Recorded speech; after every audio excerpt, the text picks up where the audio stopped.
So we are back with more designs to redesign. And for some reason, it's been a little bit since I chose to redesign some stuff, but I think I have some pretty cool ones here today. So the first one we're gonna be tackling is this Lando Norris poster by Scavenge. And to be very, very honest with you, I don't even think it's that bad at all. Do not forget about the everything pack, the first link in the description, the product where you basically get all of my 32 products for one purchase, and then every other product that I come out with for free via Selfie. You should know about it. I kind of just want to explore with it. I feel like there's some colors in here that I feel like, you know, I can tackle in some format. There's some sort of continuity things that I can try to tackle as well. So let me just break it down for a second, right? The first thing that I personally notice is that I love the color correction that's on it, but if I were to give this a look, more or less this whole space in this area just feels a little bit sort of like two together. I kind of want to separate a little bit more. But look here, right? Some of these really cool organic shapes are probably really easy to recreate in Photoshop or Illustrator or whatnot. And if you take these, I think those themselves can really help figure out what we do on the outsides and the skirts of like you have these like, I don't know, two random shapes here, right? You use these shapes for that shape, it could be pretty cool. Change the color around for that. Figure out what we can do with this typography because the McLaren is also really, really hard to see. So I don't know what's gonna happen here. It might be worse, but I want to try. I will say the edge of this probably should be like a brighter color. If you're using like a dark color for your highlight, it's gonna feel like awkward and probably incomplete in some way. But if you just like took, let's say, this outside skirt here and made this a little bit brighter, right? You can see you instantly get more of an idea of light, but then of course you might have to readjust some other things around there, but that's a little thing.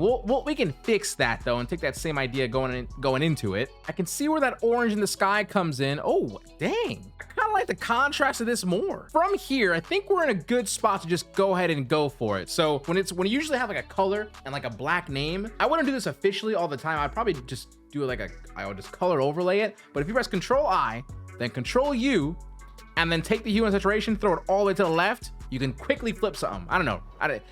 You don't need to do that, but I'll keep this right here on the bottom. I feel like that looks kind of nice. The Formula One, I don't know. I feel like it can kind of sit like right here. There's something about that space just being used like that. And then Lando Norris, maybe I need to just kind of take this and kind of give it a little something. Maybe it needs to be stacked, but then maybe the McLaren's down here. Something like that might make the most sense. I'm going to go ahead and bring up this orange again. Now the orange you kind of place here, you kind of put it around. You had linear dodge add. Okay. I'm probably gonna do a similar idea, but I'm gonna try to focus my orange a little bit more in this center spot here. So I'm gonna click a few times. You can see it's under the car. I'm gonna fix that, right? Because I don't want it to be in the foreground. Keep it in the background. Then I'm gonna make a new layer. I'm gonna keep this same exact normal brush hit that I just did just like that. I'm gonna take this orange, click a few times up here, and then now I'll go ahead and change the blend mode though. Maybe I'll go ahead and just do the linear dodge add as well. And that feels pretty good. It's also kind of a little bit too light. So I'm gonna choose the hue and saturation here, bring it a little bit further down to kind of match closer to the tone here. I might switch where your shadows are. I'm gonna get rid of the shadows on this side and I'm gonna put the shadows actually on this side instead. What I think I wanna do, right, is I wanna do these quick little things right here. So I'm actually gonna just take these. Watch this nice little screenshot, paste this screenshot right in Illustrator. I'm gonna go ahead and just use an image trace. I'm gonna do a color, no, sketched art. I don't know why it looks so bad. Did Illustrator change image trace? If they change image trace, I'm gonna be sad. I don't know, image trace is not doing it for me. That's okay. I'll just go ahead and do a nice little pen tool action. And I'm gonna trace this guy right here. And we're gonna make ourselves the same shape. Because what I would like to do, I didn't think about, I'm not gonna do it because it's like breaking the poster's like redesign integrity, but it'd be really cool if someone did these shapes again, but then like use these as like windows into looking at something. I don't know if this helmet is even popular anymore, but just a thought. I don't know. I'm not sure if I'm liking the organic shape though. I don't know. It just still feels random. So I think instead is I'll keep the exact shape, but I'll just change it up a little bit. And I'll do something a little more unique in the shape itself. Something like this instead, just to kind of like visually point at them. I don't think I like the shapes. I'm trying so hard to save these shapes, but I don't know. Like if I put these shapes in and I have like a background in here, it could be a lot better, I think, because there's a lot of noise in this, like the actual clouds themselves. So I'm not entirely sure how to solve that. Maybe if I get rid of some of the like texture in the clouds, right, by making it a little more darker. Okay, now what I will go ahead and do though, is I'm gonna reapply all this light stuff that's going on here. We're gonna choose the oranges in the background and make it a little more brighter. And since it is orange, any red tones, you can kind of just move also the hue and saturation, like actual hue bar to get also a lighter color, not just move it towards white. And we'll of course take the edge and repaint this in. And once I paint this edge, I'm gonna go another new layer just again. I'm gonna use the orange from this jacket instead, make a little bit more. I'll take the hardness, maybe like 13%. Linear dodge add, and we go in again. And I think one more, but this time I'm gonna do linear dodge add again. Take my opacity lower to like 28% or so, where I know I'm gonna hit a light at in the future, probably right in the middle of these two guys, like right in the middle of them. I'll hit this just like so. I'll go again and add in this light right here in the between them. And I would like to say that looks good. I want to make sure it's not leaking too much on this side over here, any of the additional lights that I do on this side. And I think although I did like darken the background, what we can do is I can take the actual, like, I don't know, some sort of bluish tone that's in here. And I'm going to take my like 50% brush and just create some nice, like a nice gradient. You can see, which the gradient itself, the way I clicked, right? Of course, I'm losing some of the depth in the background, but that's kind of what I want. I'm actually gonna take a layer, let's say right below or above. I'm not, let's go below the car. I wanna add that same sort of like color that I added to the background over here, but basically right here to add some more like just glows in there. When I add it to the background, I don't want to make sure I add it to the foreground, so I'm gonna always make sure I delete it. Make sure you keep your separation between your background and your foreground. And what I want to do is I want to start giving a little bit more love to these places back here, and maybe find something I like. I'm not sure if it's that one in particular. Hold on, let's find a good flare. I don't hate what it's doing there. I feel like the flare looks pretty good.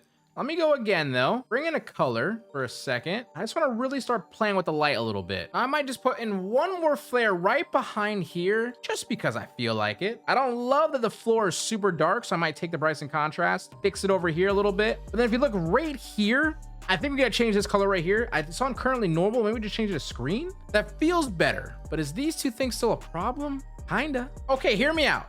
This doesn't look bad there, but then if I try to put one on the other side, this gets a little bit too much. But what if I just have to change the color? So it's like on this side, this, you know, the most color you see here, or maybe the most prominent obvious color is like the jacket color, maybe the orange as well, obviously. And over here is the helmet. So it's like, oh, boom, duality. The shapes itself are these cool shapes. Y'all feeling it? We're cooking something. Something's happening, and that's enough for me. So I'm gonna go over here, bring in the color of this flare that's coming in from the background a little bit. And since there is a little bit of a light going on right here, we might as well add some light into this here as well. Now I'm gonna take this and lower my opacity a bit more and just kind of click a few times in there just so I can get a little bit of light coming in from there. I don't know what my obsession is with lens flares right now, but I'm gonna toss another one in. This time, we're gonna throw it right here. Hold on, wait for it. I don't think this is a good idea. It almost did absolutely nothing. It almost added just enough to say it's okay to keep it.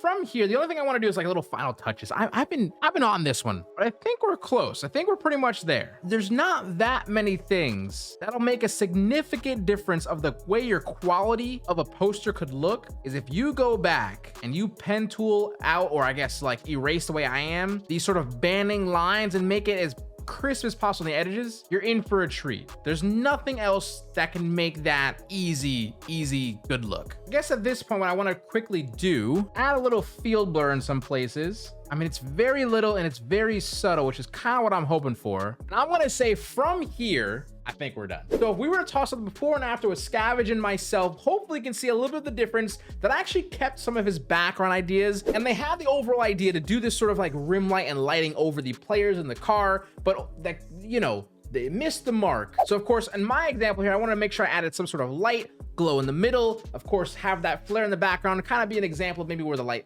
possibly came from. I wasn't in love with those other two shapes that he had, like those like triangles and whatnot on the left and right. That's probably the first thing I pointed out. But I think the problem with it was kind of too much interacting and pointing and squishing, almost like it's squeezing the overall poster, which is not a bad idea, but I just wanted to have with something more organic, something very familiar in that sense. If you look at the, of course, the helmet, of course, you add some smokes, you add some flare, brightness and contrast, and hopefully get somewhere decent. And let's go ahead and move on to the next one, but just like W Scavenge, because I really enjoyed your concept. So up next, we have Ozzy. Now in the Discord, he particularly said this was his first time ever doing highlights. And honestly, I mean, for the record, I still don't know how to do it. But here's what I want to do. I want to kind of take this Steph Curry post that you did here and kind of just suggest how I would start it. Meaning, almost do the exact opposite of trying to care about the highlights and get something really cool as a base, and then just try to work lights or highlights into it somehow. And that's kind of how I'm gonna go about it personally. So let's just give it a shot. And I'm gonna probably change the photos heavily just because I'm not entirely sure if I want to even use these. But I also want for you guys to participate on how important photo selections are. So maybe that's what I'm gonna make is the redesign to kind of caveat that one. But I have these photos here, and I did find a Golden State Bridge PNG. Now it's not obviously the actual bridge. It's from Etsy. It was the closest to a PNG that I found. But basically what I was thinking was these two photos actually together instead of these two guys. Because I think this was a pretty good photo, but you don't really see much of the face. It could literally be anybody. So that's what I'm gonna do with these two photos. And I'm just gonna see what happens. I'm gonna set this up in the most simple way possible and just show the power of placement in photos for this one. So I'm literally gonna strip this whole entire PSD, but there's just a lot of adjustments here that I'm not entirely sure if it's too necessary just yet. Oh, and you had some other photos in here. Okay, so you had the right idea, but they were just not high quality enough. So do not forget, guys, please. Quick little self plug, but Chrome Web Store, you type in image search sizer, this little pink one right here, that's me. You click on that, and then if you were to go to, let's say, and you see now it's gonna pop this little sizes thing here, you put this on like 4 MP, and then look, all your photos in the bottom right are gonna be so high quality. Okay, self plug. That's how you find some good photos. And at this point, the question is how do you make this look decent without trying to do all of this? That's like the play for today. I will go ahead, take the blue background here. I'm gonna choose the yellow. Ugh, that looks really bad. I think the way I'm gonna say that we're gonna go kind of off track, but I'm gonna use your composition at least. So although this looks kind of ugly, there's a way for me to save this, I think. First things first, let me just quickly color correct this just so it feels a little bit less like ghosty. Put some texture, the clarity, you guys know the drill, sharpen, because obviously we got ourselves a nice little photo there. But for this guy, I'm gonna keep that there for now. I'm actually gonna see what happens if I try to get a nice darker color, and I'm gonna use this jersey that I just made darker to give me some form of like darker color here. Now, although I don't really enjoy the yellow. I thought I was gonna be able to save it in a different way, but instead I was gonna have a little bit of fun here, and I'll make it like a dark kind of blue first here, size up a little bit here, but from here all I did was add a gradient to the background. Then I made it so that the bridge is a nice little darker color here, and now I'm gonna do is make another new layer, take this blue that's down here, it's the lightest tone, right, so I know what the actual start of this is, bring this up so it's really bright, add a few spots of hits right here, and then from here you got yourself a nice little glow. Now of course this image here is giving me a like just tiny bit of hate. I can also kind of erase it a little bit as if I need to right here. We'll add in some text here, just like right up here. Super simple. We're gonna make Steph this nice little yellow. Then from here, you can just make another new layer right below this guy. Now for yours, what did you do? You kind of already had the photo there. So I'm just gonna add some very simple shadows. I'm just using the actual photo as reference itself. And there's like a little bit of a shadow coming from this foot here. And then something like that can work. Now it still kind of looks like they're kind of floating on top of this. So I'm gonna kind of ground this a little bit more using maybe this brush here. And then I'll just take it and blend it in a little bit more. And I think overall, this is pretty decent of a look. And now from here, what I'm gonna do is I'm gonna go ahead and go to where it says levels. I'm gonna take my levels and put this just until it feels like it's a little bit darker. I'll even kind of take this first anchor to the left and kind of push this in a little bit as well. But the idea here is I'm gonna clip mask this levels to Steph Curry. I'm gonna turn off levels with Control Backspace, or nope, Alt Backspace to quick fill it out. And I'm gonna then take my brush with a nice lower size opacity, maybe like 20 or so. Take a white brush, and right here, all I'm gonna do is end up just basically painting over where there's already a shadow. Something like over here, something like over here. And with this, that's pretty much all we have to do for that. Now I'm gonna do that once again with another levels. You can use levels, curves, brightness, and contrast. You can use the whole thing, to be honest. I just end up using levels. It's kind of like whatever you choose to. Sometimes levels work, sometimes I have to do curves instead. But level's gonna take the right anchor for the highlights, put that pretty far up. Make sure it's clip masked, make sure I turn it off. And then I'm gonna paint in now the highlights this time. And again, focusing where the highlights actually are on the face and just going in and painting those in until you have something you're pretty happy with. Now, if I turn it off, flat. If I turn it on, ta-da. So it's pretty easy if you do it that way. All you have to do is just look at the photo itself. If you do a little bit of color correction before that, you might get yourself in a decent spot, right? Now, of course, this guy, just to make sure it doesn't feel like two different people, we gotta match that color. That, you know, the skin tone is crazy. I think that looks better. And honestly, That's all I'm gonna do, because I just want to show how you can make a simple, decent looking design, which the right photos, the right little highlights and stuff, and like just simple typography. All I have to do is Steph Curry's all in capital letters. Of course, I did use 2 different fonts for this. I used more of a heading font. And for Steph, of course, this is on Clash. And now just because if you ever want to add a little bit more texture, especially for these sports posters and whatnot, you can add in their player number just like so. If we take Ozzy's idea here, it's all we ended up doing is I just wanted to quickly show how you can actually start learning how to do highlights and shadows on the actual beings themselves. Beings is a crazy word. The humans or people themselves. And then just setting it up with a background that's super easy. Don't combine 2 things you don't know, because you're just going to end up having a whole thing that just looks like it's completely wrong. Do something very simple. Set it up the same exact way that you would think of like the most easiest basic design, such as this background gradient, adding some sort of 2D asset in the background that's a little bit more darker, that hopefully has some sort of context of the poster, add a little bit of typography, and then focus on that stuff that you really don't understand yet. So that way you can look at this and go, oh, it's not amazing, it's not bad, but at least as practice for what you want to do highlights and shadows, right? So hopefully that makes some sense, and hopefully you guys enjoyed. And yeah, what do I have? I was gonna say happy holidays regardless, guys. I appreciate all of you guys. For the record, if you guys have no idea, I am banking a lot of content on purpose. I am definitely gonna be trying to post on Instagram here and trying to take over Instagram at one of these points. But of course, that means I'm of course have some more shorts on this channel here too. So yeah, I just want to let you guys know that I'm about to be coming in a whole bunch of different ways. That's crazy. So with that, Seso HQ out. Do not forget to keep smiling, stay positive, and stay freaking productive, guys. And much love, peace, and enjoy your day.